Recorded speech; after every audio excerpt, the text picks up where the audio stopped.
dire. Moi, je suis au chômage depuis 1 an. Je suis premier révoqué fonctionnaire depuis 1956 à la Poste. Et le motif essentiel de ma révolte, c'est prise de parole non autorisée et intrusion dans l'établissement pendant une grève. Grève qui a duré 174 jours.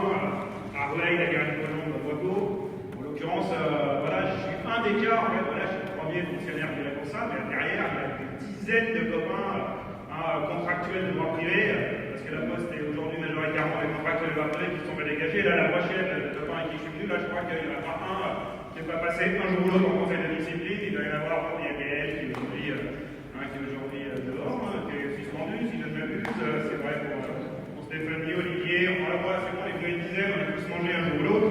Donc la question de la répression, elle se pose avec l'affinité chez nous, et c'est vrai qu'à chaque fois, c'est le même schéma. Le même schéma, c'est là, on est réprimé, ça a commencé, on va dire, ça a commencé en fait en 2005, quand le GIPN est intervenu dans un centre de tri à Bordeaux, donc des mecs sur une affaire de séquestration.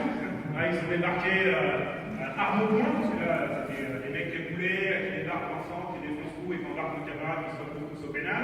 Ça nous est arrivé aussi de se retrouver au pénal, et là, pour le coup, j'allais dire, on sent un peu dans nos chairs. Nous, on n'a pas été condamnés à la prison. Il y a 3 copains qui ont été condamnés à des amendes, mais de retrouver devant un juge, voilà, en décidant 50 tôles et des dizaines de milliers d'euros d'amende, on sait ce que ça fait. Et notre problème à chaque fois, ça a été le même, c'est comment on réagit. Et effectivement, il y a quand même un truc, c'est clair et net, on se le dit depuis des années, c'est en dehors de la grève, point de salut. En dehors de la bagarre, point de salut. Et à chaque fois, on se pose la même question, c'est comment on fait pour fédérer, comment on fait pour dépasser un petit peu voilà, toutes les barrières qui existent, qu'elles soient professionnelles, syndicales, politiques, etc., etc.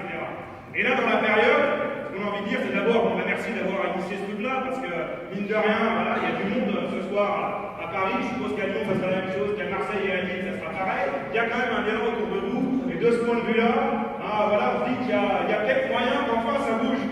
Parce que là, tous les copains ont dit, j'ai entendu, ouais, la situation, elle se dégrade. Alors, est-ce que si on perd ce coup-là, on perdra après? C'est pas sûr. Alors, il faut garder espoir, toujours dans l'histoire, même les périodes les plus sombres, ont pu changer. Et la classe ouvrière, elle a quand même fait un certain nombre de démonstrations. Même quand c'est le pire, elle est capable de relever la tête. Mais là, votre situation à vous, elle est emblématique. Et c'est vrai que autour de vous, d'abord, nous, c'est le cas de dire, on se met à votre disposition, on a envie de bosser avec vous pour construire ces comités, ces collectifs contre la répression. Et surtout, effectivement, œuvrer tous ensemble. Parce que sans ça, il n'y aura pas de salut. Effectivement, c'est pas une pétoche, c'est même pas votre relax qui changera les choses. Là, on voit le gouvernement et le patronat, ils agressent au quotidien. On a l'état d'urgence, d'accord?